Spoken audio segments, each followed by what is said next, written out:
हमारे शरीर की, हमारे अंतःकरण की, हमारे स्वभाव की एक एक वृत्ति भोगों में अभी तक लगी रही है। बहुत ध्यान से सुनने योग्य है। समस्त संसार के प्राणी जितने भी हैं उन सब में भोग प्रधानता है। काम से उत्पन्न हुए सबके अंदर काम चेष्टा है, चाहे वो चींटी से लेकर के ब्रह्मा तक कोई न हो।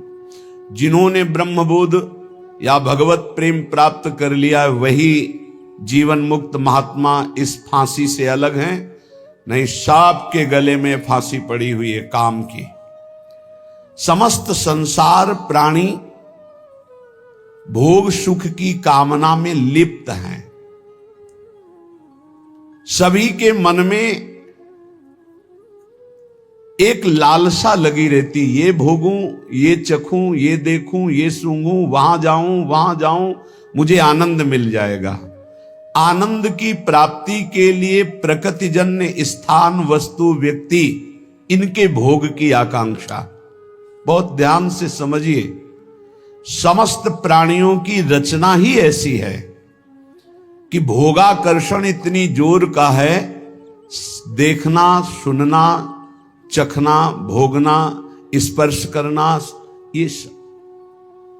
यही पूरा चिंतन चलता रहता है रात दिन। क्या खाना है, कहां जाना है, क्या देखना है, क्या सुनना है, क्या भोगना है, क्या पाना है, क्या, बस यही चलता रहता है। मनुष्य प्रधान है समस्त योनियों में, क्योंकि बुद्धि प्रधान है, पर यह भी दिन रात इसी चिंता में जलता रहता है भोगों की लालसा पूरी करने के लिए।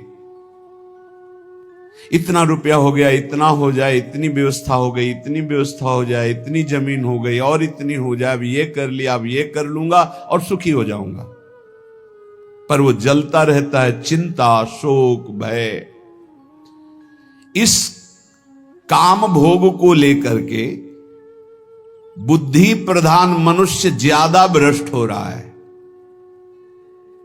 क्योंकि ऊंचे चढ़े हुए को देखा जाता है, जो नीचे गिरा पड़ा है वो तो पड़ा ही है। अन्य योनियां तो मूढ़ता प्रधान है, पर मनुष्य योनि बुद्धि प्रधान है। इसमें विवेक जागृत करके परमात्म तत्व का साक्षात्कार करने की योग्यता है।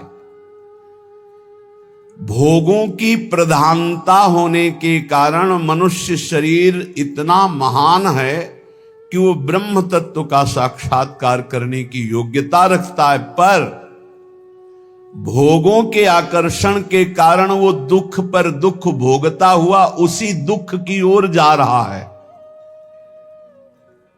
दुख पर दुख भोगता हुआ वो उन्हीं दुखों की तरफ जा रहा है जहां और दुख योनयः, जहां से दुख प्रकट होता है। यह भोग कामना मनुष्य में जो दिव्य शक्तियां हैं, जो दिव्य ज्ञान है, बहुत ध्यान देने योग्य बात है। मनुष्य में जो दिव्य शक्तियां हैं, दिव्य ज्ञान है, दिव्य आनंद है, उसको ये भोग वासना ढक देती है। 3 प्रकार से ढकती है। जैसे दर्पण में मल जमा हो जाता है, जैसे आग राख और धुएं से ढकी होती है, होती अंदर आग है। जैसे गर्भ से जेर ढका होता है, जेर में ऐसे ऊपर झिल्ली, फिर अंदर ऐसे घृणित पदार्थ उनके अंदर होता है। ऐसे 3 प्रकार के साधकों की बुद्धि काम में ढक जाती है। जो एक अच्छे सतोगुणी होते हैं उनकी धुआं और राख से ढकी हुई अग्नि के समान बुद्धि होती है। थोड़ा सा फूंक लगी, अग्नि प्रज्वलित हो गई। थोड़ा सा झटका लगा, अरे मैं कहां भ्रमित हो रहा हूं, मैं अपना पतन कर रहा हूं, तत्काल वो सावधान हो गया और ज्ञानाग्नि प्रकट हुई, वासना को त्याग करके वो आगे बढ़ गया। दूसरा सत रज मिश्रित, दर्पण सामने है पर चेहरा नहीं दिखाई दे रहा, बोध नहीं हो रहा क्योंकि मल लगा हुआ है। उसके लिए विशेष सत्संग की आवश्यकता है।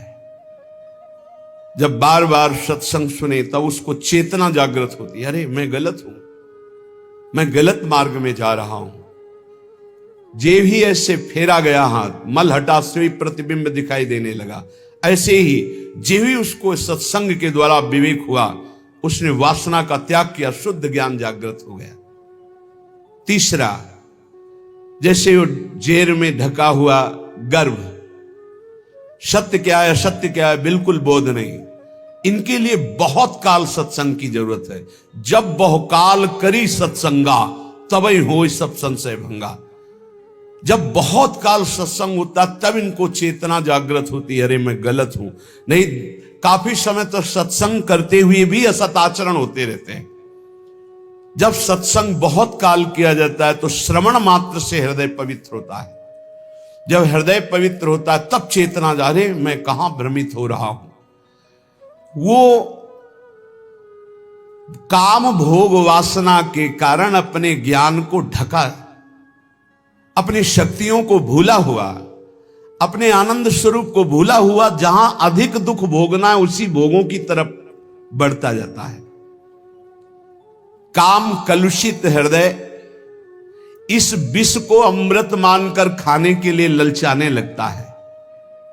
ये काम तब हटाना मुश्किल बन जाता है जब पवित्र प्रेम का रूप इसे दिया जाता है। पवित्र प्रेम का नाम इस जब भयानक मलिन आचरण काम को दिया जाता है तब यह हटना मुश्किल हो जाता है। कांच और हीरा देखने में एक जैसा दिखाई देता है, पर दोनों में महान अंतर होता है। एक 10-20 रुपया का मिल जाएगा इतना, और एक करोड़ों का बिकता है हीरा, और उसकी पहचान केवल जौहरी जानता है। पहचान होती एक घन का प्रहार करो कांच चकनाचूर हो जाएगा, और हीरा ज्यों का त्यों चमकता हुआ वैसे ही रहेगा। ऐसे ही काम और प्रेम में अंतर है। काम सुसुख वांछा, जहां प्रतिकूलता है तो चूर चूर हो जाएगा वो, और प्रेम प्रतिकूलता में निखार आता है। कोई असली प्रेमी ही पहचानता है कि प्रेम किसे कहते हैं और काम किसे कहते हैं। बिरले ही कोई होते हैं जो प्रेम को जानते नहीं तो काम को ही प्रेम मान लेते हैं। प्रेम शून्य काम भाव को प्रेम मानकर जब स्वीकार कर लिया जाता है तब इसको दूर करना बहुत कठिन होता है, क्योंकि दोष को दोष मान लिया जाए तो निकल जाएगा, गुण मान लिया जाए तो बहुत कठिन होता है निकल पाना। काम अंधा होता है, प्रेम निर्मल तेजोमय भास्कर के समान होता है। जैसे अंधा मनुष्य कम से कम अपने को तो जानता है, लेकिन कामांध पुरुष तो अपने को भी नहीं जानता कि मैं क्या करने जा रहा हूं, क्या कर रहा हूं, क्यों कर रहा हूं, इसका परिणाम क्या होगा, वो इसे नहीं जान पाता। कुआ मदांधो, अंधों में अंधा बड़ा कौन है? बोले मदना तुरोवा, जिसे काम व्याप्त कर लिया, अधीन कर लिया, सबसे बड़ा अंधा है, उसको कुछ नहीं दिखाई देता। कामांध मनुष्य अपने हित को भी नहीं जानता, इसलिए अंधों में बड़ा अंधा कामांध है। काम उदय होने पर विद्वान की विद्वता, त्यागी का त्याग, तपस्वी की तपस्या, साधु की साधुता, वैरागी का वैराग्य क्षण मात्र में नष्ट हो जाता है, क्षण मात्र में नष्ट हो जाता है। कामांध मनुष्य अपना तो कल्याण कर ही नहीं सकता, बल्कि उल्टा अपना सर्वनाश कर लेता है। काम की दृष्टि अधा होती है, अधोअंगों में होती है, जनेंद्री में, जनेंद्री की तृप्ति में या और इंद्रियों की तृप्ति में। प्रेम का लक्ष्य ऊर्ध्वतम होता है, दिव्य होता है, चैतन्य घन होता है, और वो सिर्फ श्री कृष्ण से होता है, हरि से होता है, प्रभु से होता है। काम आत्मबंधन, प्रेम जीवन मुक्तता। प्रेम से दिव्य भगवदानंद का दुर्लभ आस्वादन मिलता है, काम प्रतिपल हृदय को जलाता रहता है, शरीर की शक्ति को क्षीण करता रहता है, किसी भी काम में मन न लगना, कोई भी कार्य सुचारू पूर्वक न होना, ये बहुत दुर्गति कर देता है। कामेर तात्पर्य निज संभोग केवल, कृष्ण सुख तात्पर्य प्रेम तो प्रबल। लोक धर्म, वेद धर्म, देह धर्म, कर्म, लज्जा धैर्य देह सुख, आत्म सुख मर्म, सर्व त्याग करिए करे कृष्णेर भजन, कृष्ण सुख हेतु करे प्रेमेर सेवन। अतएव कामे प्रेमे बहुत अंतर, कामंदतम प्रेम निर्मल भास्कर। जब मनुष्य की कामना शरीर में केंद्रित होती कि शरीर भोग कर सुखी होऊंगा, उसका ज्ञान ढक जाता है, उसकी दिव्य शक्ति ढक जाती है, उसका आनंद ढक जाता है और बड़ा नीच होता चला जाता है वो। और जब सत्संग के द्वारा हमारी चित्त वृत्ति केंद्रित होती परमात्मा में, प्रभु में, श्री कृष्ण में, श्री हरि में, प्रियाजू में, तब वो दिव्य प्रेम बनता है। प्रेम शब्द केवल भगवत चरणारविंद में जुड़ने से होगा। संसार में प्रेम नहीं होता, काम होता है, राग होता है, मोह होता है, आसक्ति होती है। जिस उपासक को निजेंद्रिय तृप्ति की इच्छा जागृत रहती है, ये खा लूं, ये भोग लूं, ये देख लूं, ये सुन लूं, वहां चला जाए, वहां का खाया जाए, ऐसा किया जाए, वो भोग सुख कामना जितनी बढ़ती चली जाएगी उतने वो राक्षस होता चला जाएगा, पशुता आती चली जाएगी, आसुरी भाव बढ़ता चला जाएगा, उसमें वो जान नहीं पाएगा आसुरी भाव, उतना ही वो निकृष्ट होता चला जाएगा। और जितना भोग सुख कामना का त्याग होता जाएगा उतने शांति आती जाएगी। त्यागात शांति निरंतरम। और शांति में चिंतन जो होता है, फिर सही दिशा हम निर्णय कर पाते हैं जब हृदय शांत होता है। शांत कब होता है? त्यागात शांति निरंतरम। जब भोगों के सुखों का त्याग, तो तत्काल शांति हृदय में, और उस शांति से वो फिर भाव दशा की तरफ बढ़ता है। वो उतना ही महान होता जाता है जो जितना काम सुख का त्याग करता जाता है। जो शरीर भोग सुख को सर्वथा भूल करके एकमात्र परमात्म चिंतन में रमा रहता है, उसे ही महापुरुष कहते हैं। महापुरुष कौन है? जो मदन सुख, जो मोहाशक्ति और जो मद, तीनों पर विजय प्राप्त किए हुए, तीन मकार पर जो विजय प्राप्त किए हुए महापुरुष है। जो काम विजयी है, जो अहंकार विजयी है, और जिसकी कहीं भी मोह ममता नहीं है, एकमात्र प्रभु श्री हरि में, वही महापुरुष है। जो निरंतर भगवदाकार वृत्ति में डूबा हुआ है, शरीर सुख छोड़कर, वही महापुरुष है। जिनका आत्म सुख सदा सर्वदा प्रभु के सुख में परिणित हो जाता है, उन महापुरुषों द्वारा जगत का कल्याण अपने आप प्रारंभ हो जाता है। वो जगत बंदनी, उनकी तुलना में कोई भी तपस्वी या कोई भी नहीं हो सकता। जो निरंतर भगवान के चिंतन में डूबे हैं, शरीर सुख के त्यागी हैं, उन महापुरुषों के द्वारा जगत मंगल स्वयं होता है। उनको संकल्प नहीं करना पड़ता, उनकी बराबरी कोई नहीं कर सकता। जो प्रेमी जन होते हैं, वो इष्ट सुख प्राणा होते हैं। अपने इष्ट के सुख में निमग्न रहने वाले, अपने इष्ट को प्राण समर्पित करने वाले, जैसे भगवान श्री कृष्णचंद्र जी गीता में कहते हैं, मदगत प्राणा, मच्चित्ता मदगत प्राणा बोधयंता परस्परम।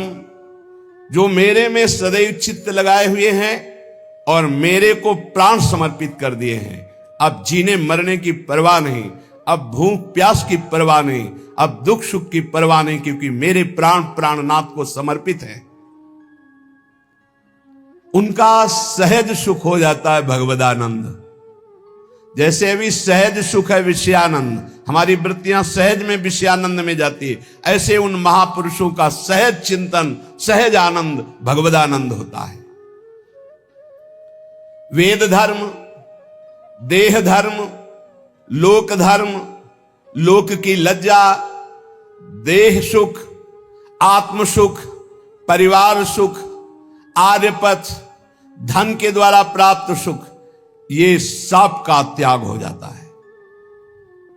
एकमात्र केवल प्रभु, अपने आराध्य देव, प्रिया प्रीतम, श्यामा श्याम।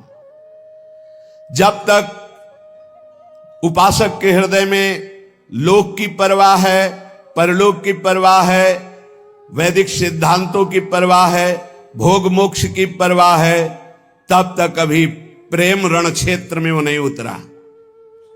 जो प्रेम क्षेत्र में उतरता है, न लाज तीन लोकन की, न वेद को कहो करे, न शंख भूत प्रेत की, न देव जच्छते डरे, सुने न कान और की, दृश्य न और इच्छना। जो अपने इष्ट देव के लिए सर्वस्व का त्याग करके, निज सुख का विस्मरण करके केवल इष्ट सुख में तन्मय हैं, उन्हीं को प्रेमी कहते हैं, उन्हीं को प्रेमी कहते हैं। इस शरीर सुखों को प्रेमी नहीं कहते। निज सुख कामना को जब प्रीति रस की उपाधि दी जाती है, तब वो मलिन हो जाती है।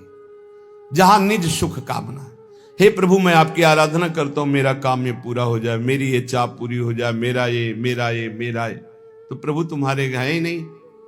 प्रभु से क्यों काम करवाने की बात कर रहे हो? अपने को प्रभु का प्रेमी कहलाते हो?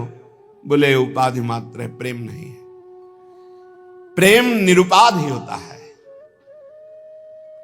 प्रेम में मांग नहीं होती इस बात की मेरी ये बात पूरी हो जाए, क्योंकि मेरा शब्द तो गया प्रभु के पास। ये तन प्रभु का, मन प्रभु का, प्राण प्रभु का, परिवार प्रभु का, जगत प्रभु का, मेरे सिर्फ प्रभु, मेरे तो गिरधर गोपाल, दूसरों न कोई। जब आप ही मेरे हो तो आपसे क्या मांगना है? आप ही मेरे हो। तो प्रश्न बनता है, क्या ऐसे निरुपाधि प्रेमी में भगवत दर्शन की भी लालसा नहीं होती? क्या अपने इष्ट के दर्शन की चाह करना भी प्रेम में कलंक है या बाधा है?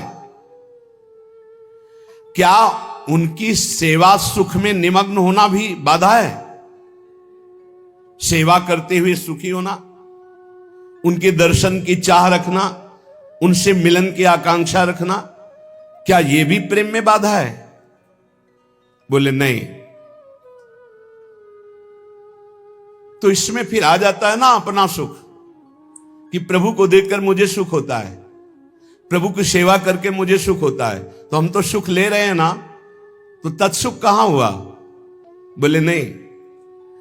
बड़ा सूक्ष्म वर्णन किया है। जब उपासक उपासना में तन्मय होता है, तो उपास्य देव के मिलन की प्रबल आकांक्षा जगती है। यह उपासना का रंग है, और इसे कामना नहीं कहते, इसे कामना नहीं। प्रभु के मिलन की चाह बंदनीय है, और जगत की वस्तु व्यक्ति स्था की चाह यह निंदनीय है, यह त्याज्य है, यह बंदनीय है। तो इसमें स्वसुख तो होता ही है, प्रभु को देखकर भक्त को सुख होता है, फिर हां होता है, पर उससे कई गुना बढ़कर प्रभु को सुख होता है। प्रभु को सुखी देखकर वो उपासक और सुख हुई होता है। या सुख की होड़ लगी रहती है, तत्सुख की होड़ लगी रहती है। एक हृदय में महान उल्लास, मेरे प्रभु कब मिलेंगे, कब मिलेंगे, इसे विरह कहते हैं। ये प्रेम का स्वरूप है। ये चाह अचाह स्थिति से भी ऊपर की है, अचाह स्थिति से ऊपर की स्थिति है। कब मिलोगे प्यारे, कब मिलोगे? मिले हुए भी बार बार मिलन में एक नवीन मिलन, एक नवीन मिलन की चाह। जब उपासक उपास्य देव को देखता है, तो उपास्य देव को देखने में जो उसे सुख होता है, उस सुख को देखकर उपास्य देव के हृदय जो आनंद समुद्र है उनमें उफान आता है। उनको सुखी देख करके उपासक का और सुख बढ़ता है। ये सुख बढ़ता ही रहता है निरंतर। उनका रूप लावण्य, इनकी प्यास जैसे जैसे बढ़ती वैसे वैसे रूप लावण्य बढ़ता है। ये कामना नहीं है, ये निष्कामता का फल है प्रेम। ये समुज्वल सुमधुर आनंद ज्योति प्रसरित उपासक जब अपने आराध्य देव को देखकर आनंदित होता है तो ये देखकर आराध्य देव और आनंदित होते हैं। आराध्य देव को आनंदित देखकर उपासक और आनंदित होता है। आनंद की वृद्धि अनंत काल तक चलती रहती है। प्रभु सुखत्वे प्रेमी सुखत्वम तत्सुखत्वेन पुनः प्रभु सुखत्वम, ये होड़ चलती रहती है। भगवान श्री कृष्ण चंद्र जी कह रहे कि जैसे हमारी प्रेमी गोपीजन हैं, उनका वस्त्राभूषण धारण करना, श्रृंगार करना, खाना पीना, शरीर सजाना, ये सब केवल मेरे लिए है। ऐसे प्रेमी का खाना पीना, शरीर सजाना, जीवन धारण करना, ये केवल अपने प्रीतम प्रभु के लिए है। निजांगमपि या गोप्यो ममेति समुपासते ताभ्या परम न मे पार्थ निगूढ़ प्रेम भाजनम।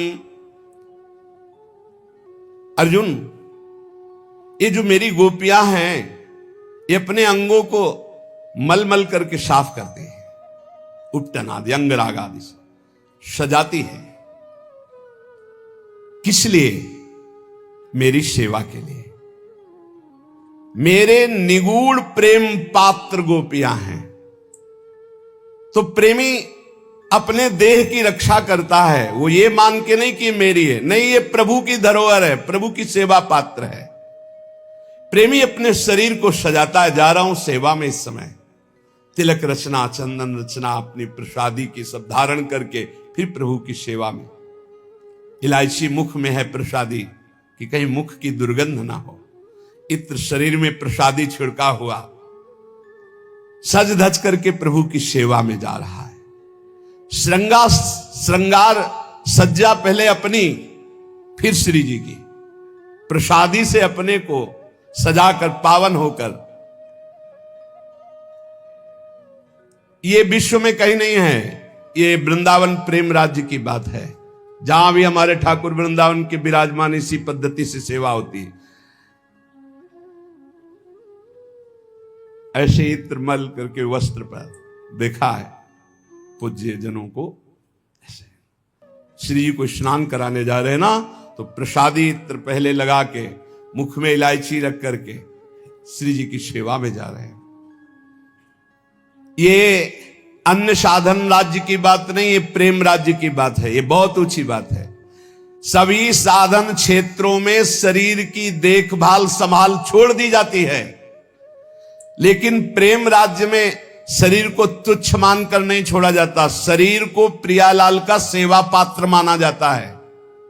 अनोखी प्रणाली है, इसलिए सब इस प्रेम राज्य में प्रवेश नहीं पाते और जानते नहीं।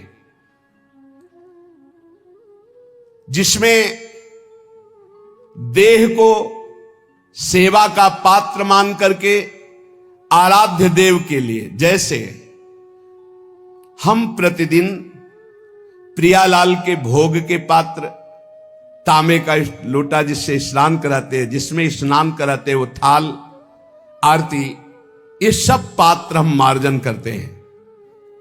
ऐसे ही ये भी एक सेवा का पात्र है। शरीर सुबह उठे, शौच स्नान कर रहे, चिंतन चल रहा, श्री जी की अमुक सेवा करनी, श्री जी की अमुक सेवा करनी, ये सेवा का पात्र है शरीर।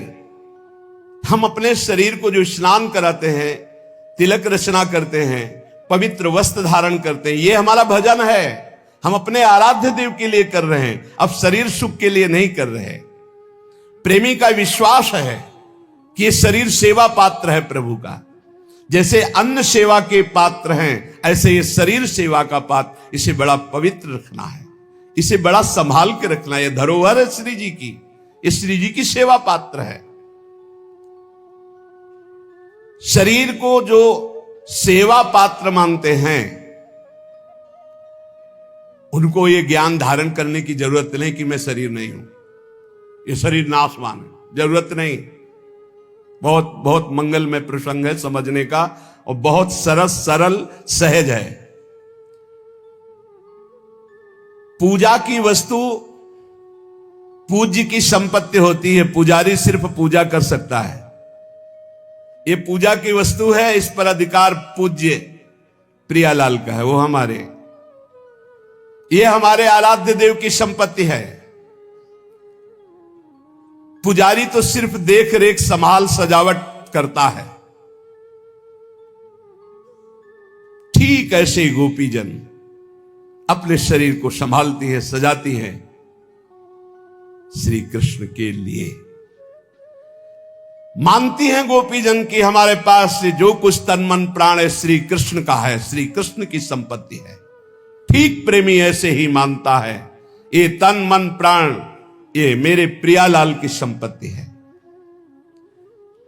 ऐसे उपासकों को कंठी तिलक रचना यह सब देखकर आराध्य देव मुस्कुराते हैं। यही कहा था गुरुदेव भगवान ने कि श्री जी को सुख मिलता है। राधा वल्लभ लाल मुस्कुरा देते, मेरा दास आ गया।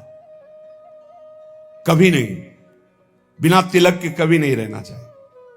और गुरुदेव के प्रताप से, उनके प्रसाद से जब 20 वर्ष पहले आज्ञा हुई थी वैसे नहीं, हमारी रुचि नहीं थी, क्योंकि वहां देह भाव का त्याग है। ये सब याद नहीं कि कभी चंदन लगाया हो 20 वर्ष संन्यास में, कभी नहीं। बस वही गंगा स्नान किया, ऐसे लिया, त्रिपुंड खींच लिया, बस। शरीर को धोना, पोछना, वस्त्राभूषण साफ करके पहनना, अपने को श्रृंगारित करके सेवा में पहुंचना, ये प्रेमियों का खेल, ये प्रेमियों का मार्ग है। इसीलिए परम उच्च कोटि की साधना को साधारण लोग नहीं जान सकते। भभूत रमाने में तो लगेगा त्यागी है, लेकिन उससे भी करोड़ गुना वो त्यागी जो श्रृंगार किए जा रहा श्री जी की सेवा में। क्यों? क्योंकि वो भभूत लगा रहा अपने शरीर में, लेकिन वो अपना शरीर ही नहीं मान रहा, वो सेवा का पात्र प्रभु की मान रहा है। सहज विरक्ति शरीर से, सहज विरक्ति। और भगवत सेवा सुख का सुख ना लेना, उनके सुख के सुख में निमग्न रहना, ये आगे चल करके स्थिति आती है। जैसे एक गोपी श्री कृष्ण सेवा के लिए श्रृंगारित होकर गई और उसे सेवा सुख मिला, व्यजन सेवा। प्रिया प्रीतम रास करके पुष्पों की शैया पर विराजमान है ब्रजलीला के अंतर, और वो व्यजन कर रही, पंखा कर रही। छोटे छोटे श्रम बिंदु युगल सरकार के शीतल वायु से सूख रहे, आंख से आनंदमय मुद्रित हो रही। ये देखकर इतना आनंद हुआ उस गोपी को कि जड़ता संचारी भाव आ गया, अश्रुपात होने लगा, कंप होने लगा, हाथ जड़ हो गया, पंखा चलना रुक गया। बस दूसरी गोपी ने सावधान किया ब्रजलीला के अंतर्गत, हे तू सेवा सुख में निमग्न होकर इष्ट सुख को भूल गई। बस उस गोपी को हेलो एवरीवन, राधे राधे, जय Shri Krishna. Thank you so much guys, video देखने के लिए आप लोगों का बहुत बहुत धन्यवाद, तहे दिल से शुक्रिया। और हाँ गाइज, आप लोगों का जो भी कमेंट हो, जो कुछ भी आप लोग पूछना चाहें ना, तो आप लोग हमें कमेंट बॉक्स में पूछ सकते हैं, ठीक है। हम रिप्लाई देंगे आप लोगों का। और बहुत बहुत धन्यवाद, थैंक यू सो मच। और हाँ, नाम जाप करते रहें, क्योंकि कहा गया है कि कलयुग केवल नाम आधारा, सुमिर सुमिर नर उतरहु पारा। इस संसार में सब कुछ जो कुछ भी आप देखते हैं ना, सब चीज़ें बदलती हैं। जो चीज़ें बदलती हैं सब माया है। सत्य हमेशा एक रहता है, अडिग रहता है। सत्य कभी भी नहीं बदलता है, चाहे कुछ भी हो जाए। इसलिए प्रभु का नाम लीजिए, उनसे आस्था लगाइए, उनसे प्रीति लगाइए।